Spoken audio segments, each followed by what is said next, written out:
வணக்கங்க. ஐத்தா சமையலறை. நாட்டு கோவக்காய் வறுவல் பண்ணலாங்க. சுத்தமாக கழுவிட்டு கட் பண்ணி எடுத்துக்கலாங்க. நீட்டமாக கட் பண்ணி எடுத்துக்கலாங்க.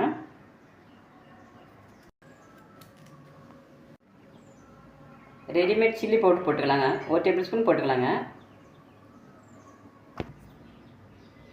நல்லா பரட்டிக்கலாங்க.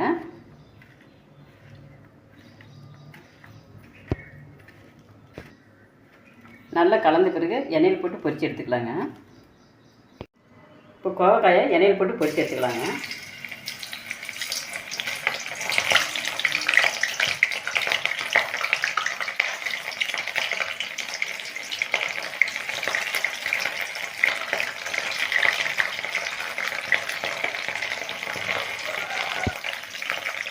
இது நாட்டு கோவக்காய்ங்க.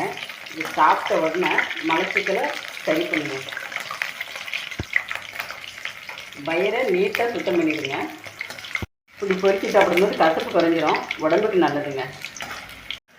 இப்போ எடுத்துக்கலாங்க. பொரிச்சாச்சு.